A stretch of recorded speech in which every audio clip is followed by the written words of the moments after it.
10 นิ้วกราบนอบน้อมยังพระติรัตนเกี่ยวเจ้าตั้ง3 ประการอันมีพระพุทธพระธรรมพระสงฆ์อันเป็นสรณะที่เปิงที่เคารพนับถืออันสูงสุดในชีวิตกราบถวายความเคารพในเมตตาบารมีธรรมพระเดชพระคุณหลวงปู่พระเทพโกศลที่ปรึกษาเจ้าคณะภาค7เจ้าอาวาสวัดศรีโสดาพระอารามหลวงตำบลสุเทพอำเภอเมืองจังหวัดเชียงใหม่พระเดชพระคุณหลวงพ่อท่านเจ้าคุณพระเทพปริยัติเจ้าคณะจังหวัดเชียงใหม่เจ้าอาวาสวัดเจ็ดยอดพระอารามหลวงตำบลจ้างเผือกอำเภอเมืองจังหวัดเชียงใหม่พระมหาเถรานุเถระเจ้าคณะพระสังฆาธิการภิกขุสงฆ์สามเณรจุตนจุองค์โดยความเคารพเจริญสุขเจริญปอนปออกไม่ออกศรัทธานาบุญติ่นจองห้องวัดจุหนุ่มเท่าใจยิง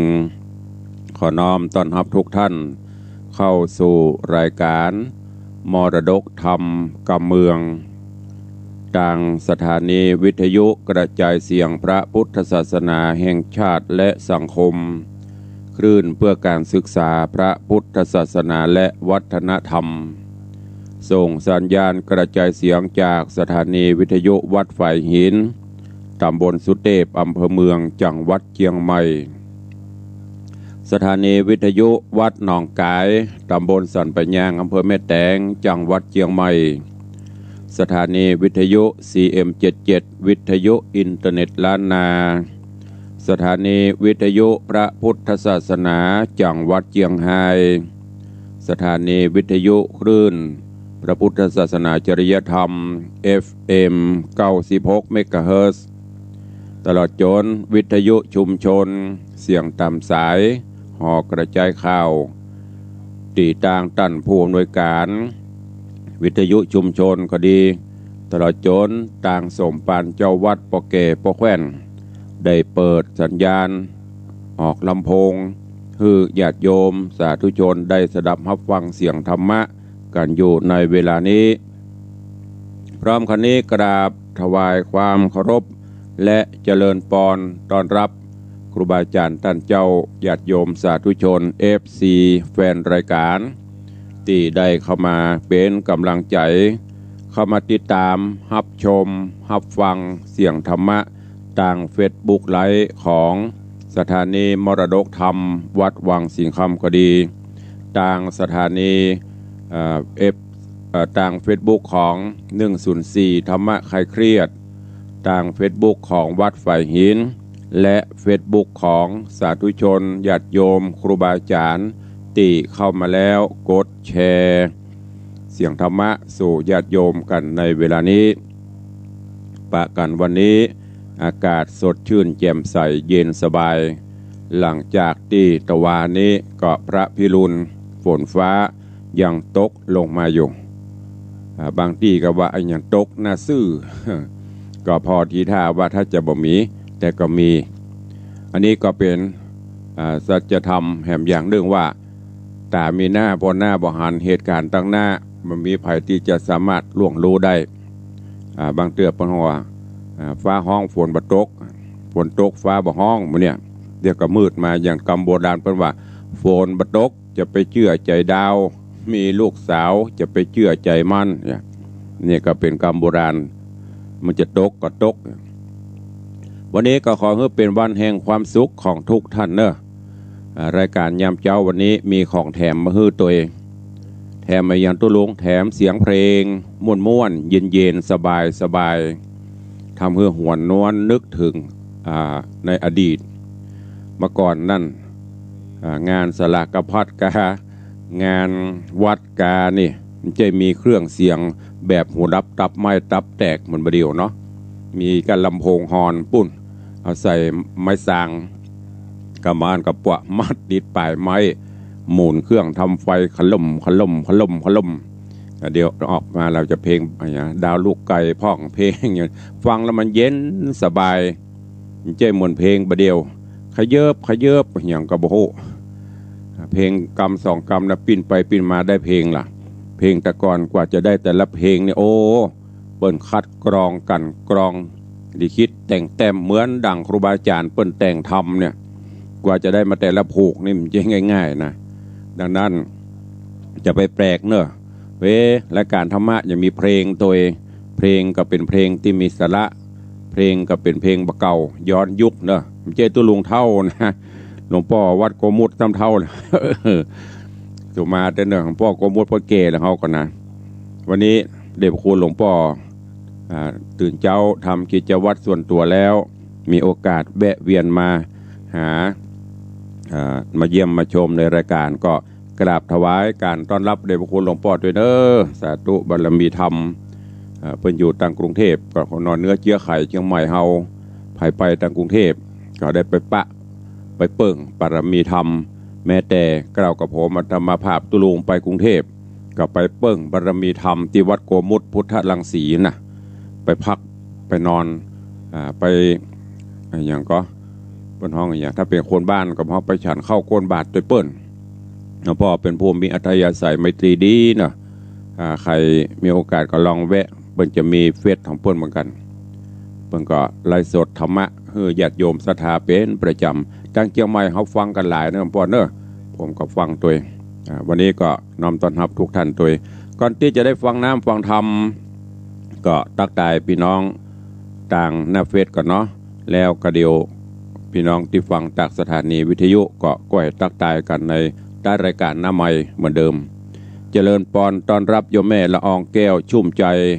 กำลังเข้ามาชมตะกี้ละแล้วก็มีเจริญปอนพี่นานล่าพี่นานจรันปิยจันทร์ม่วนเนาะพี่นานเนาะ เย็นตัวกวาดขี้เงียตัวฟังเพลงบะเก่าด้วยนะโอ้มันม่วนมันมีความสุขได้ในเล่าจะเท่าวันนี้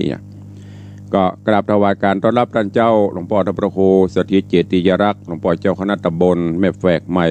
เจ้าอาวาสวัดเจดีย์แม่ครัวหลวงพ่อเป็น FC แฟนพันธุ์แท้ติดตามทุกรายการบอกว่าเจ้าสายบ่ายค่ำตีตุลุงจัดปลายปอฝากโยมแม่จันดีหอมกันทำมาตัวหอมบูนมาตัว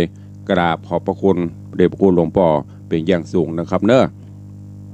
เจริญปอนโยมบาลีอินทกูลโยมปีจัญญาฟองซัก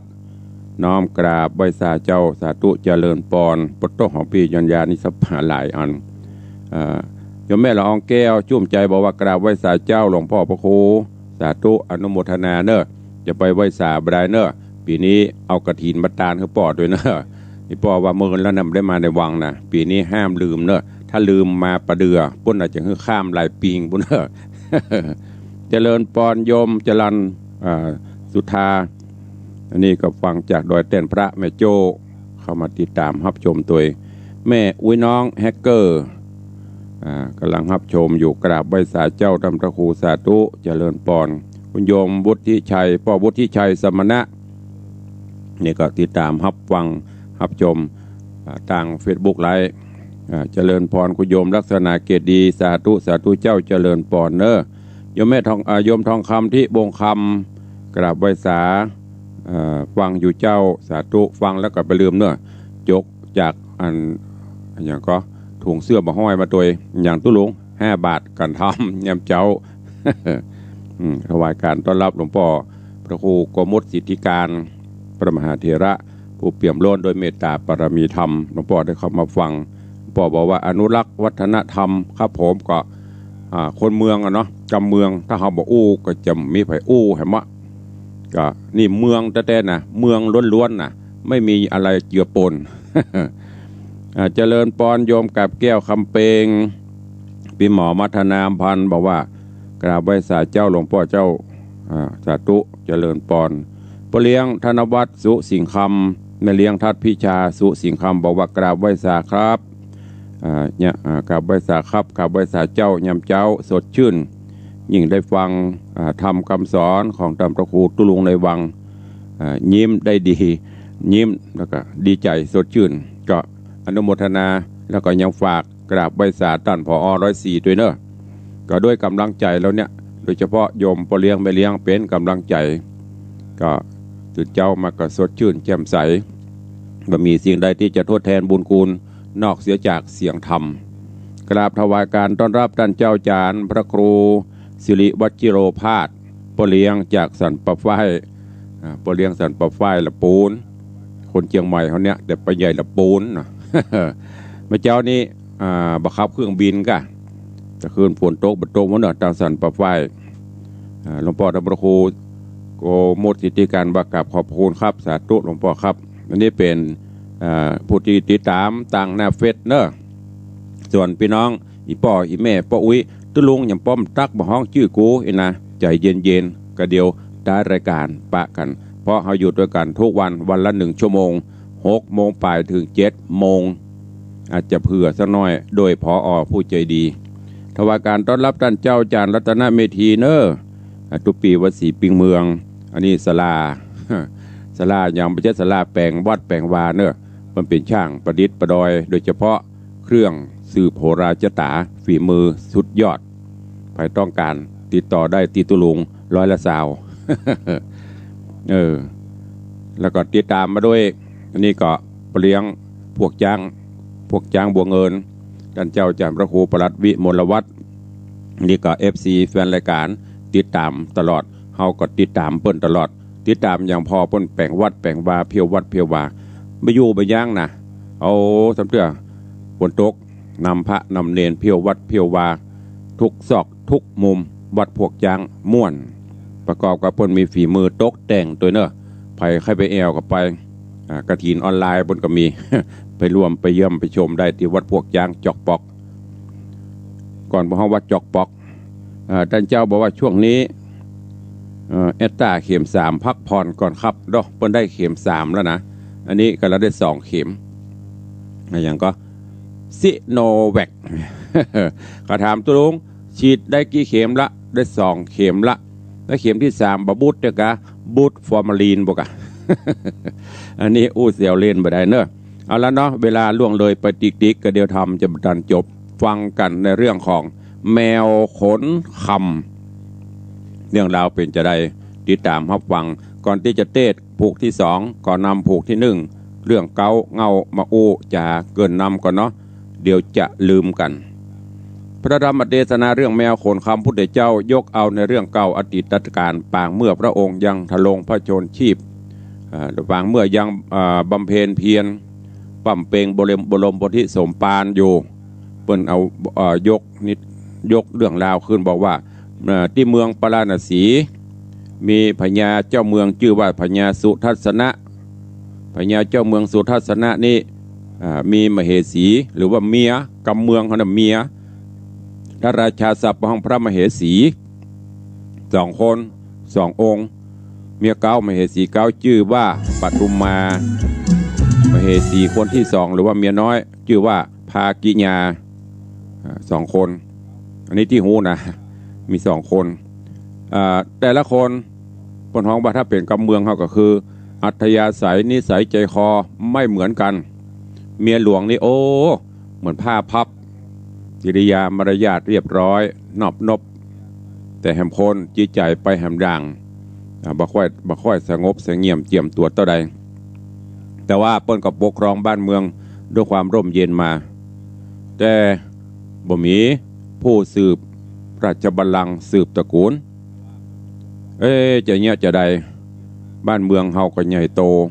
ถ้ามีอะไรอย่างเกิดขึ้นโลจะเงี้ยจะใดใครจะมาสืบบ้านแตนเมืองก็เลยปรึกษาโหราจารย์โหราศาสตร์ทั้งหลายเปิ้นก็บอกลองมเหสีตลอดโจรเจ้าบ้านเจ้าเมืองเขาเนี่ยรักษาศีลฟังธรรมน้อมนำเอาศีล5ก็ดีศีล8ก็ดีเนอะลองเอามาปฏิบัติพอโลเพื่อมันจะได้ดีหรือเบื้องบนเปิ้นจะส่องหูเล็งหันพอเป็นความพระราชประสงค์เจ้าอีมเหสีโดยเฉพาะมเหสีหลวงคือปทุมมาก็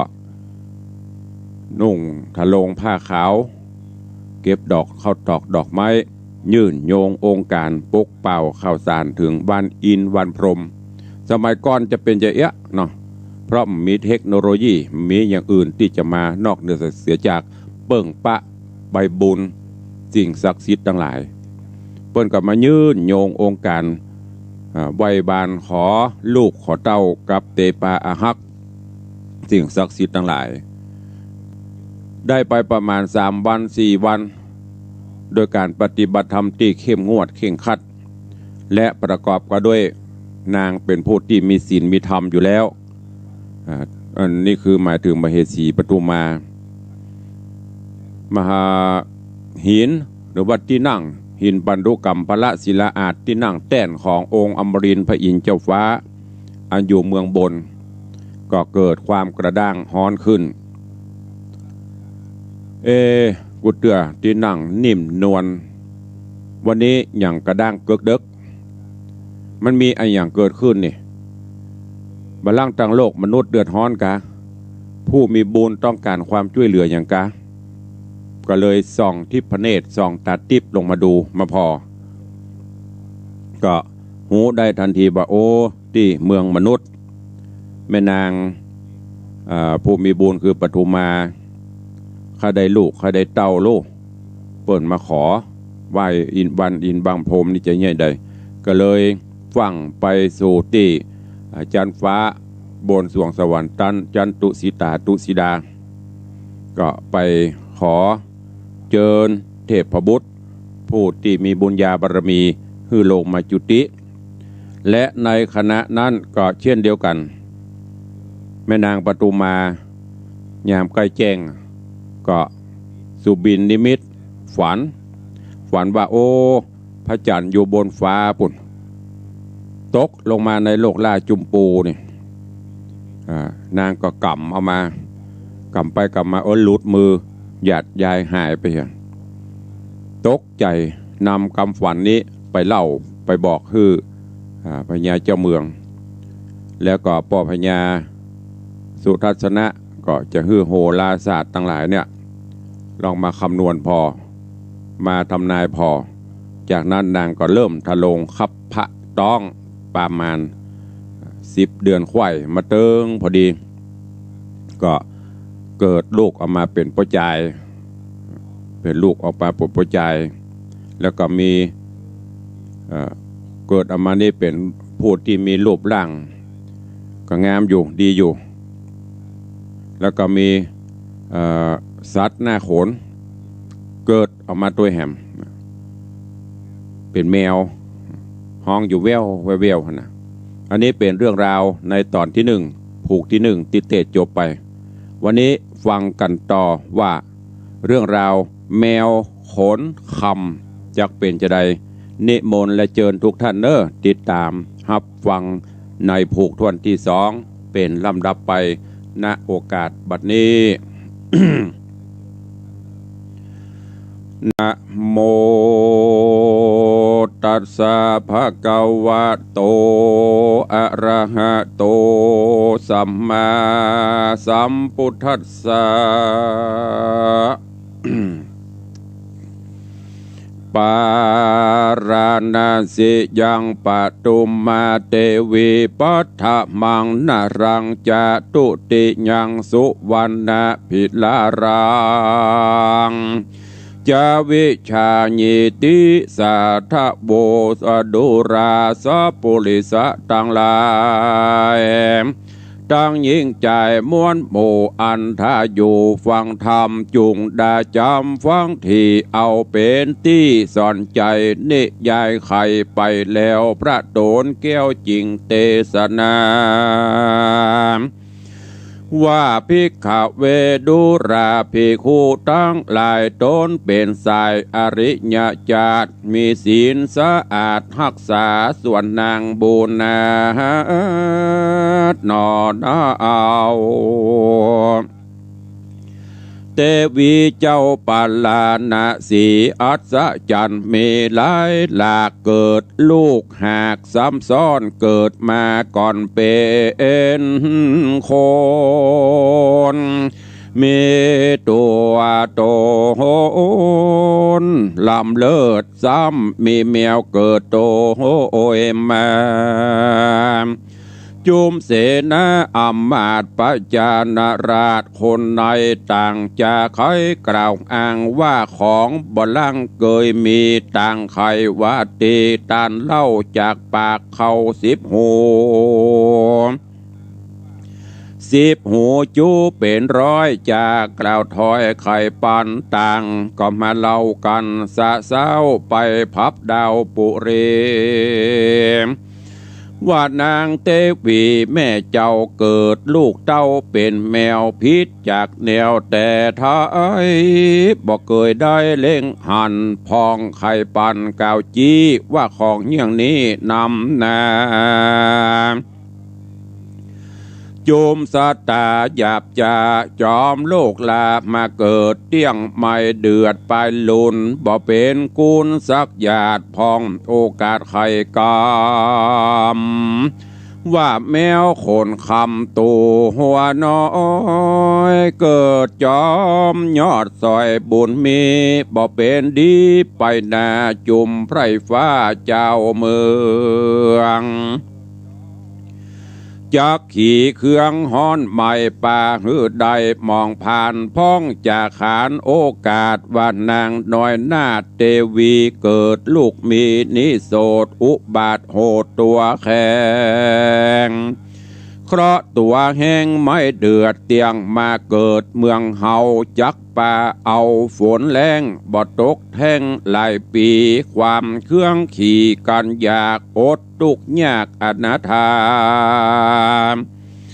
เตียงเกิดมาแต่ใส่ดังว่าไว้ดีลีพ้องไขว่าตีกล่าวต่อว่าสูสังบ่ถ้าพอไปก่อนอย่าจี้บ่อนไขจา โบราณมากล่าวจี้ว่ากรรมลับลี้หานี้บ่หอนมีในโลกดังอาโภกจะใครว่าอย่าลวกไปก่อนหมออย่าไปซอก่อนปีกรรมกล่าวจี้ขานไขอันว่าเจ้ากุมารนาอันสายเตียงเป็นนอไทยทะรงกูลเป็นตนบุญผ่าเสดป่าหือเกิดเจยบานส่วนแมวคำคานอ่อนอ้อยงามบอดน้อยนานามมีขนคำว่าเตียงเป็นจาดมีบุญจักมานุนเตรียมกรรมหือล่วงล้ำเครื่องขี่สวดสดีเมื่อซ้อยคนใหญ่น้อยยิ่งใจเมตหลวงลาหนุ่มท่าเอา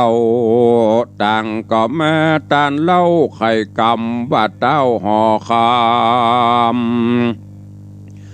ยศอาจได้ลูกประหลาดซ้ำซ้อนคนเกิดก่อนเป็นคนมีหน้าโคมีสัตว์หน้าคนโลกลาเกิดจอมกว่าตัวมา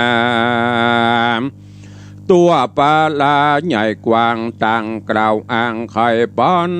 มีอนันต์หลายแหล่บ่เว้นแว่คนใดก็มีหันและนาโซโฮโอลาจาอันว่าพญาโสทัศนราชกันนางน้อยนาฏปทุมมาผาสูตรบุตตาหนอดเนาผิวบ่อเศร้าหนานามซ้ำว่ามีแมวโขนคำตีต่อเกิดตัวหนอจอมกันเต้าหอจันทิราชก็โอกาสขี่ญา ห้องเรียกปุโรหิตาผู้ใหญ่มาอยู่ไกลองค์คำแล้วไข่กำบอกกล่าวเฮอหูข่าวตามเมว่านางเทวีนีเล่าเกิดลูกเต้าใส่ใจมีแมวคนใส่ซ้ำซ้อนเกิดตามเจ้าน้อยอ่อนโตโอ้ยแม่อ่านบุตตาเลารานิโสดจักเป็นโตดเครื่องขี่หรือเป็นดีหลายหลากหายดีหากมีมาจุงพิจารณาหือแจงตามเก้าแห่งปินเตาแล้วบอกเฮาหือหูใครกล่าวอู้ตามมีแดดเตอะ ที่นั่นโหราจารย์ผู้ใหญ่ก็น้อมไว้ทุนสามถามจะตาวันเกิดเลิกกำเนิดตัวกันลงเลขปันไว้วองตั้งเป็นจ้องคูณแหนโหราจารย์ผู้เฒ่านั่งคุกเข่าหิมฟ้าเนี่ยลับตาหูกิวนบนับข้อนิ้วตัวไปรวดเร็วไวแจงทีเหมือนดังที่ตาหันจิงเร็วปันบ่จ้าไว้เจ้าฟ้าทุนสาว่าข้าแด่มหาราชเจ้าอันว่าสองลูกเจ้านอเนื้ออันเป็นเจื้อจอมตายตั้งแมวขนใสนั่นโสดจักมาโพดไปลุนเป็นต้นทะลงกุลพาเสดป่าฮือเกิดสวัสดีบ่อยาจะเล่นน้ำกังสุตวาลาจาอันว่าพญาสุทัศนราชฟังโออาอมาตโหราไขขี่ญาบอกกล่าวฮือหูข่าวบุตรดามานาสาชื่นจอยไขกล่าวถอยกำดีหลังวันมีลายแหล่ยื่นต้อนแผ่ปันไม้ฮือหมอดไว้ผู้เท่าอมาตเก้าโหราก็ย่อมือสาอภิวาทลาเต้าราชคืนสู่ยังตีอยู่แห่งต้นก็มิงหันและนาตาโตปัฏฐายะลำดับนั้นไปนานับอ่านกว่าว่าได้7 วันต้นหอจันเจ้าจางกึดไฟอ่างขี่ญาจักใส่นำมาชื่อซอยแก่ลูกน้อยทั้งสองขาเน่งป่องเกิดแล้วก็เรียกอำมาตย์แก้วต่างตาตั้งเศษนาผู้ใหญ่มาพร้อมไข่บัดเดียวเสนาเรวและอำมาตย์ปุโรหิตาจาตอาจารย์บ่จานานมาสู่พร้อมน่าอยู่หอคำกันแนะนำพร้อมแล้วอำมาตย์แก้วโหราก็ย่อมือสาอภิวาทไว้เต้าราชห่อใจใส่ชื่อใสบ่เศร้าตามเหตุเก้าหนอเดิมหัวตีตามดังแม่นางเตวีได้ฝันว่าพระจันทร์ดวงใหญ่แจ้งส่องไฟจุมปูข้าเองดูทวนทีบ่มีที่สังกาจิงใส่นามาชื่อซอยว่าเจ้าหนอน้อยขัตติญาจาตจุมปูราชกุมารว่าอ่านส่วนว่าแมวนอนดูดีคนมีรัศมีงามอาจดังคำว่าโทธาดังคำคาดหล่อบ้าเอา ได้ร้อยเต้าปันตีจิงใส่ชื่อแถมสรีบ่อไรว่าเจ้าหนอไทยพญาแมวขนคำตามกองทำกล่าวจีว่าเป็นปี้ดิเลโบราณมีแต่ไทยใครกล่าวไว้เป็นตราว่าสัตว์ใดนาโกดแขวดเกิดลูกแฝดหันใส่กันว่าตัวใดเกิดก่อนก็จีบอนเป็นห้องจริงถูกต้องตามธรรมเป็นดังกรรมจีบอกผู้ใดออกโดยมาผู้นั้นนาเป็นปี้บ่มีที่สงสัยส่องสายใจพี่น้องยังอยู่แห่งห้องหอจันสุขคืนวันค่ำเจ้าบ่โศกเศร้าการใดก็มีหันและนานิธิตาขีญาสั่งวันนาวิเศษ จาห้องเหตุธรรมเทศนาแมวโคนคำผูกท่วนสองตอนที่หนึ่งก็บังโกมสมเรศเดชก็ฟังพระธรรมเทศนาแมวขนคำจบไปแห่มหนึ่งตอนซึ่งในตอนนี้หลังจากที่ต่อจากตอนที่แล้วมเหสีปทุมมาได้ปฏิบัติธรรมแล้วก็ไหว้วานองค์อมรินทร์พระอินทร์เจ้าฟ้าเตปาอาหักสิ่งศักดิ์สิทธิ์ทั้งหลายโดยบุญญาบารมีเปิ้นก็ส่องหูเล็งหันจึงได้ส่งเทพบุตรตนมีบุญที่จะเสี่ยงบุญจากสวงสวรรค์จันฟ้าลงมาจุติในต้องของมเหสีปทุมมาในระหว่างนั้นมเหสีก็ฝันหันแล้วก็นำเรื่องราวนี้ไปแจ้งไปบอกแก่พ่อพญาสุทัศนะพ่อพญาก็ดีใจว่าคงจะมีผู้มีบุญหรือว่าเขาจะได้ลูกได้เต้าจากนั้นมาแถมประมาณ9 เดือน10 เดือนตีมเหสีปทุมมาทะลงขับพาปาต้องจนกระทั่งครบก็เกิดออกมานางเกิดออกมาไม่ได้มาตัวเดียวไม่ได้มาตัวเดียวมีลูกเป็นคนออกมาก่อนติดตามด้วยแมวถ้าเป็นบ้านเฮาดิโอจะเล่าลือจากันไปเนาะโอ้แง่นั้นเกิดลูกออกมามีถึงคนมีถึงแมวสุว่ามันจะโจตนากันปะโตยิ่งประเดียวซ้ำยิ่งกันเนาะก็เดี๋ยวมันจะปิ้งป้องปิ้งป้องอย่างปิ้งป้องปิ้งป้องส่งไลน์ส่งเฟซลงติ๊กต็อกมันจะดังแต่อันนี้เปิ้นก็บอกสืบกันไปหูกันในบ้านในเมืองเจ้าบ้านเจ้าจองก็หูเสร็จเรียบร้อยแล้ว พ่อพญาเจ้าเมืองก็ค่อยหูว่าลูกเฮาเกิดมาป่ายปอมมีสัตว์ออกมาตัวเองจะเป็นดีเป็นหายจะได้จ้าก็เลยห้องโหราจารย์โหนหลวงเปิ้นถึงมีมาถึงประเดี๋ยวเนี่ยโหนประจำราชสำนักมีอย่างเปิ้นก็จะห้องโหนมาถามห้องโหนมาตวายโหนก็มาบอกขีดเขียนวันเดือนปีเกิดลงแล้วก็รับตาสกรรมก็บอกไปเลยโอ้เป็นบุญญาบารมีเนอะที่มาเกิดลูกเต้ามาเกิดเยี่ยมมาหาอย่างเนอะเป็นผู้มีบุญตนบุญไปหน้าไปตาจะได้เปิ้นเป็นบุญเป็นกุศล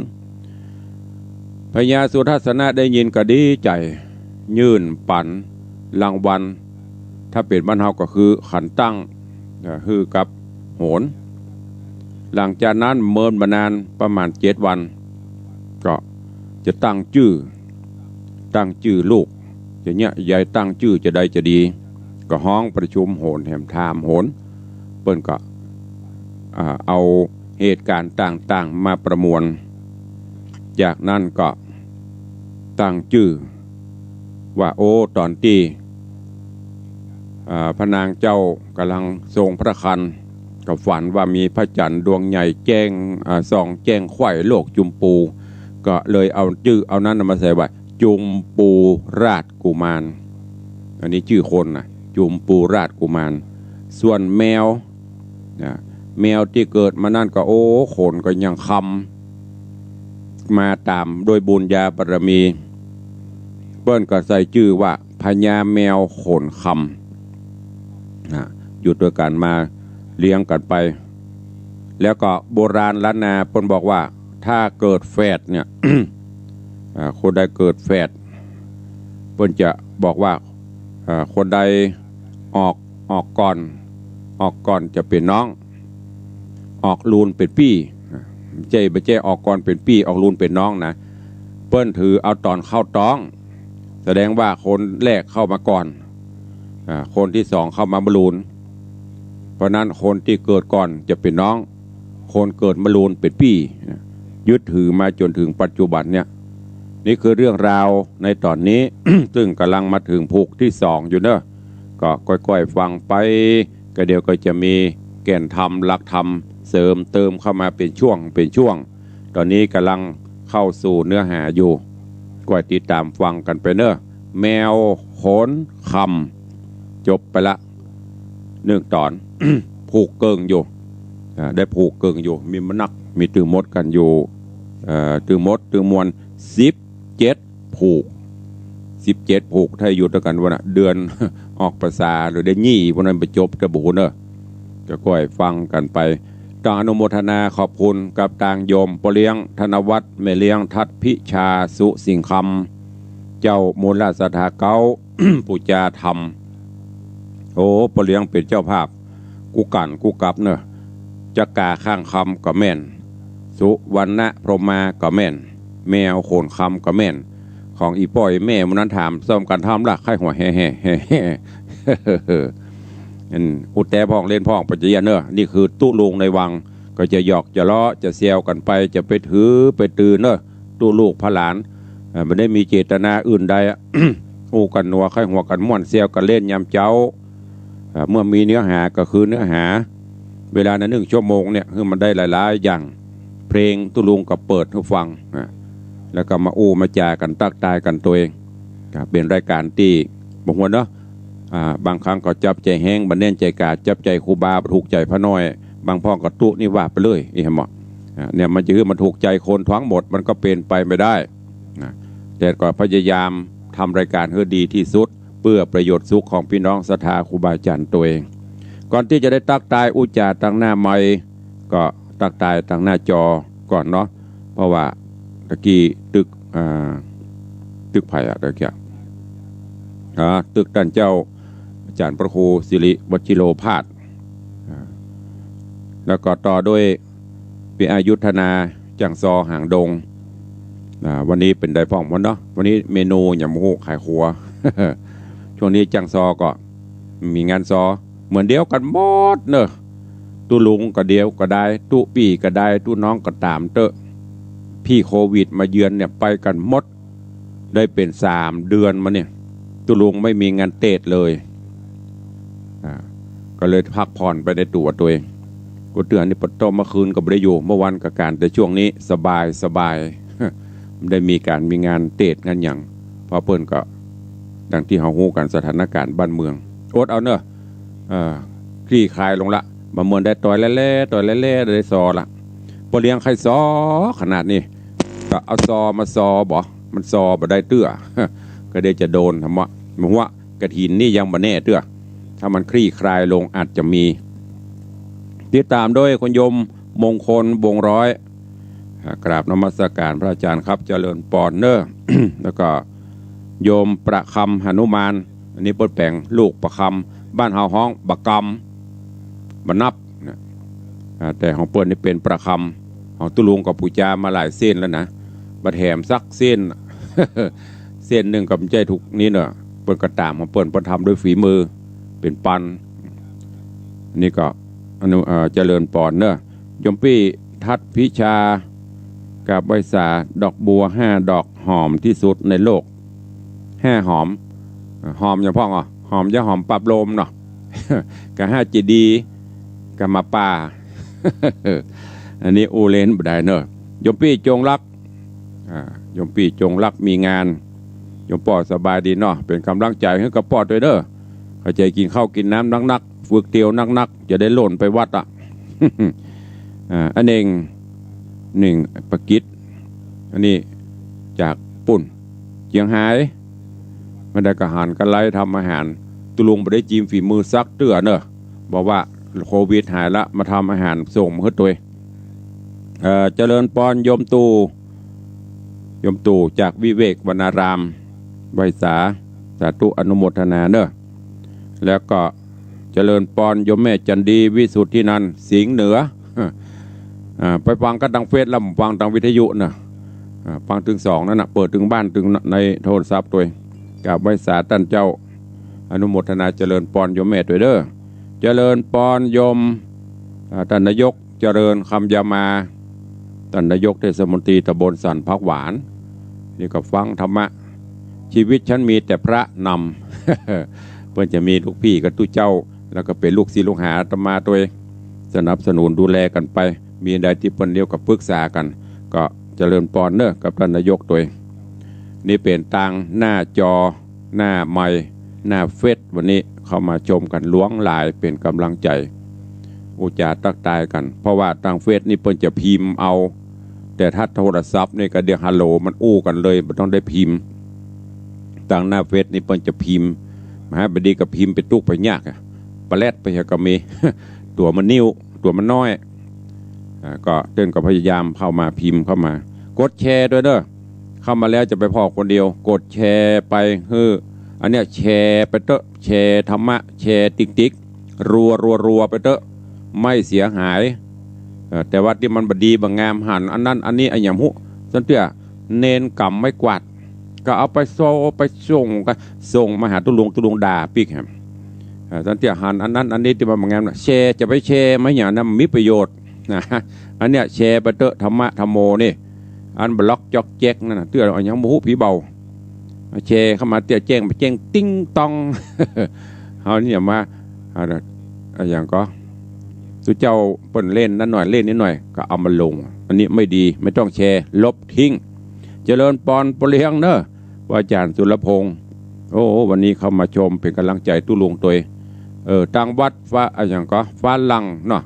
วัดฟ้าลังก็จะมีบุญเปิดแปลงเสนาสนะทางวัดอย่างก็วัดหลวงปู่ครูบาเจ้าดวงดีก็มีการกิจกรรมเนอะโดยเฉพาะแล้วตะกอนกับหลวงปู่กับหมู่เฮา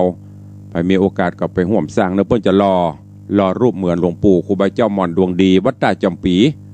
หลวงปู่ครูบาหม่อนดวงดีวัดตาจำปีเนอะใครมีโอกาสก็ไปเยี่ยมไปร่วมบุญกุศลบริจาคตองแผ่นตองเพิ่นมีปูจาร่วมโมทนาบุญตัวเนอะโอ้องค์ใหญ่เนอะบลึมตึมถ้าแล้วเนี่ยปโตอยู่ถนนสายอย่างก็เจ้าไม่สับตองไปหันเจ้าทีหูบปั้นหูบหล่อองค์หลวงปู่ครูบาเจ้าหม่อนดวงดีก็เจริญปอนเจิญตัวก็วกเข้ามาถึงทางวัดวังสิงห์คำเนอะวันที่14พฤศจิกายนกำหนดหมายแรกงานบุญกฐินสามัคคีก็เจิญจวนมวลพี่น้อง FC เนอะทางจากทาง Facebook ตลอดจนครูบาอาจารย์พระเจ้าประสงค์ของตัวเองก็มาร่วมสร้างตานะบารมีธรรมด้วยกันเนอะเป็นกฐินสามัคคีตอนนี้ยังไม่มีเจ้าภาพใหญ่ประธานใหญ่ก็มีประเดี๋ยวนี้มีปัทมะมูลศรัทธาเจ้าเก้าเจ้ามูลศรัทธาก็มีโยมปเลี้ยงธนวัฒน์แม่เลี้ยงทัดพิชาสุสิงห์คำว่าอาจารย์บุญมาแม่ตุนแก้วท่าคำแปงและลูกหลานอันนี้เป็นปัทมะมูลศรัทธากฐินปีนี้กำหนดการวันที่14พฤศจิกายนก็แจ้งนำเรียนท่านใดจะร่วมโมทนาบุญกับทางวัดก็น้อมเอิญเจิญจวนเนอะตามกุศลจิตเจตนาศรัทธาหรือหากแม้นว่าใครร่วมเป็นกองที่ทางวัดคณะกรรมการได้จัดเป็นกองก็คือกองเงินกองทองกองเพชรกองเงินกองละ500 บาทกองทองกองละ 1,000 บาทกองเพชรกองละ 10,000 บาทในแต่ละกองทางวัดก็ได้จัดวัตถุมงคลนี้ไม่มีในท้องตลาดเนอะมีที่วัดวังสิงห์คำที่เดียวนั่นก็คือวัตถุมงคลของหลวงพ่อพระสิงห์คำอันเป็นนามเป็นพระพุทธรูปประจำวัดที่เราได้ร่วมกันหล่อสร้างโดยทองคำแล้วก็ได้เป็นองค์จำลองเป็นเหรียญคือญาติโยมศรัทธาได้บูชาสักการะบริจาคร่วมกองเงิน500 บาททางวัดก็จะมอบพระกริ่งหลวงพ่อพระสิงห์คำ1 องค์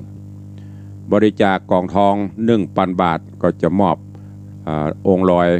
หลวงพ่อพระสิงห์คำ1 องค์บริจาคกองเพชร 10,000 บาททางวัดจะมอบองค์หลวงพ่อพระสิงห์คำหน้าตัก5 นิ้วเนื้อทองเหลืองไปไหว้สักการะบูชาบริจาคตามเจตนาศรัทธาทางวัดก็มอบเหรียญเป็นที่ระลึกเนอะอันนี้ท่านให้เราตอบแทนท่าน สุดแล้วแต่เจตนาศรัทธาแจ้งทุกท่านตัวเอาละเวลาเหลือน้อยเดียวใกล้จะหมดละก็จะได้ตักตายพี่น้องศรัทธาต่างบ้านต่างจองเนาะหลอกจะกดโทรศัพท์มันไรตุลุงก็บอกสักเตื้ออ้าวเข้ามาได้เด้อ0817836540ใครฟังอยู่ที่ไหนต่างใดโทรเข้ามาให้กำลังใจจะไปฮื้อการตั้งหน้าเฟซเด้อหน้าเฟซตอนนี้หยุดอยู่ที่ปเลี้ยงสุรพงษ์บุญ5ประจารย์สุรพงษ์ประชาสัมพันธ์เปิ้นบอกกราบขอบพระคุณครับเจริญปอนเด้อมีอย่างก็โทรเข้ามาถ้าตุลงว่างถ้าบ่ลืมนะตุลงก็ประกาศขึ้นไปตัวเองเจริญปอนโยมปเลี้ยงธนวัฒน์กับภาษาครูบาท่านเจ้าที่ได้เข้ามาดูมาโตมือกำลังใจท่านพระครูเลิกแฟนคลับFCโตไว้สาขาเพื่อกำลังใจไปลืมเด้อทำบุญกฐินใหญ่กฐินหลวงเด้อปีบุญใหญ่บุญหลวงปีไหนมีครั้งหนึ่งเด้อช่วยกันให้กันหอมจะได้สร้างกุฏิสงฆ์วัดวังสิงคำเอาเด้อไว้สาขาเปลี่ยนทรัพย์ภายนอกหรือเปลี่ยนทรัพย์ภายในเด้อวัดวังสิงคำแต่ทุกแก้วเจ้าแต่ประกาศคุ้มครองเด้อครับไว้สาอนุโมทนาปเลี้ยงเด้อตลับปูนไปได้พ่อมหมึกหมอกเหมยนักก่อว่ามีแล้วครับแต่ว่าได้ไม่เจอเดียวนี้ติงลึงแต่ว่าเหมยจ้างเนาะหลงแต่ว่าทำเลยบอกมันนี่มันมีแล้วครับไปสาเจริญปอนบุญรักษาบุญรักษาขอบคุณโยมปเลี้ยงธนวัฒน์แต่ว่านี่เหมยหลงแมลงไม่ฝนหลงแหมคนตะกอนปวดว่าอย่างก็ถ้าออกภาษาแล้วห้องเนี่ยฝนล้างกายเข้าแบบเด่นน้ำใจเตื้อยังมาออกภาษาเตื้อก็เนี่ยอย่างที่บอกแต่ต้นนะเนาะมันเป็นเรื่องของธรรมชาตินึกจะไปนึกจะตกถ้าความแปรปรวนความกดดันอากาศแต่ว่านี่ก็ตั้งสลับปีนี่พอทุเจ้าเป็นลงมาวันนี้เหมยลงแล้วเนาะมันแหมขวายมาฮ้อนแหมเหมาะเขาจะเจอบางวันก็3 ฤดูนะดูแลสุขภาพกันตัวเนอะสายต่อไปเข้ามาได้0817836540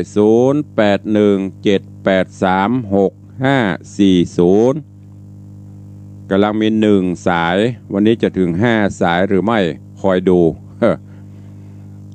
ทาง Facebook มีวันนี้ประมาณ40เข้ามาโลได้หันตัว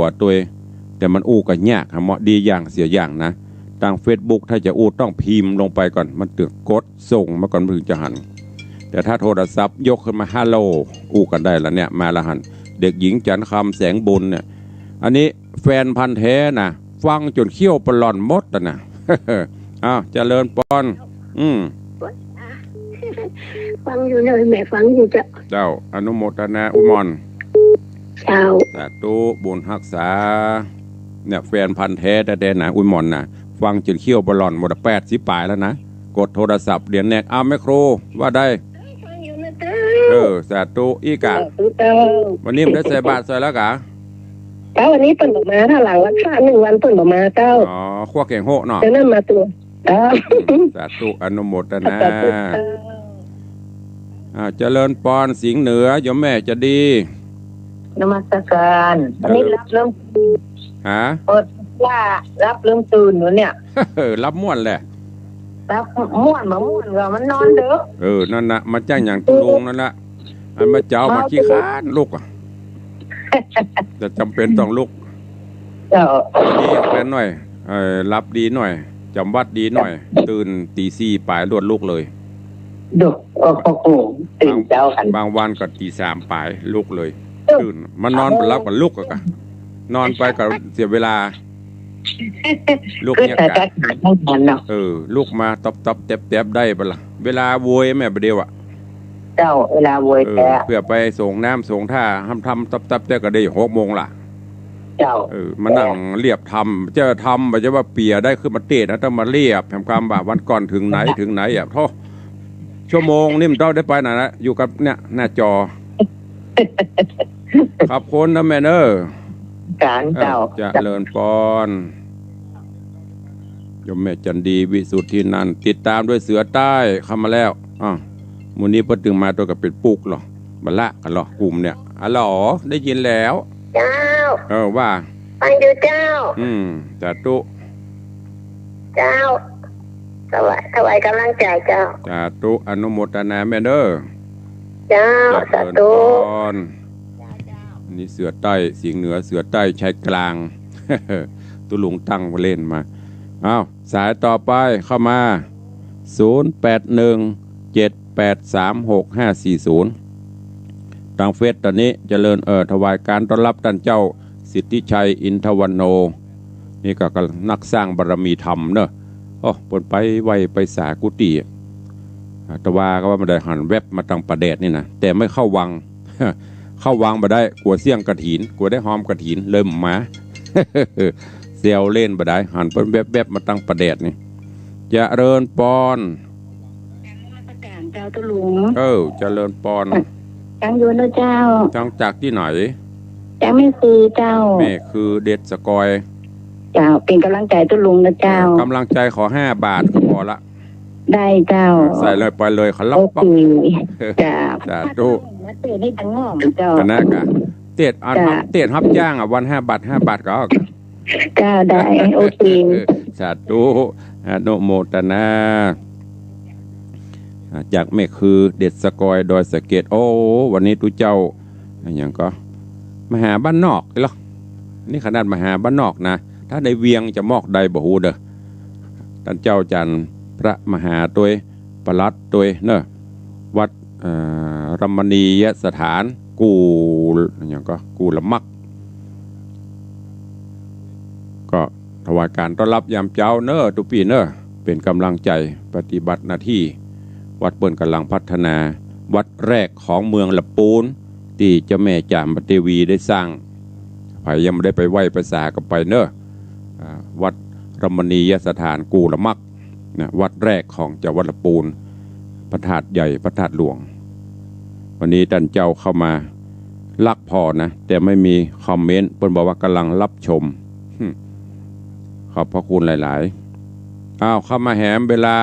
เหลือ1เอาสายสุดท้ายมีก็ถ้ามีจะได้ล่ำลาเวลาหน้าจอตอนนี้หมดละกราบในเมตตาหลวงพ่อในวังสาธุครับมีโอกาสก็แวะเวียนมาพ่องเด้อมาเยี่ยมในวังพ่องมัวพระราชพลเลิศได้กระถินประตูสักล้านโหเล่นบ่ได้เด้อเฮายังเต็มโก้นเต็มทีนี่เอาแล้วเนาะเวลาหมดเวลาขอนำรายการจากทุกท่านไปก่อนเนาะวันนี้กราบขอบพระคุณในเมตตาบารมีครูบาอาจารย์ท่านเจ้าเนอะจุดตนจุองค์ที่ได้เข้ามาติดตามรับฟังรับชมกันทาง Facebook ไลฟ์ก็ดีจากสถานีวิทยุก็ตามแล้วก็แล้วน้ำหมดเวลาแล้วแมนเนอร์ฮับมาได้ละเวลาจะไปเบียดของเปิ้นเพราะนั้นณเวลาตุลุงเขาโทรเขาใจโทรจะไปโทรมาตั้งรายการประเด็นนี้มัน7 โมงไปถ้าอู้ไปเดี๋ยวมันล้ำเวลาเปิ้นเนอร์เข้าใจตามนี้นำรายการจากไปก่อนขอบคุณทุกท่านทุกคนที่ติดตามรับชมรับฟังวันนี้ขอความสุขสวัสดีจุงบังเกิดมีกับทุกท่านเนอจัตตาโรธรรมาวัฏันติอายุวันโนสุขังปะลังกินข้าวกับอะไรถึงได้น่ารักสวยนะทำบุญ9 วัดเริ่มกันเลยไหม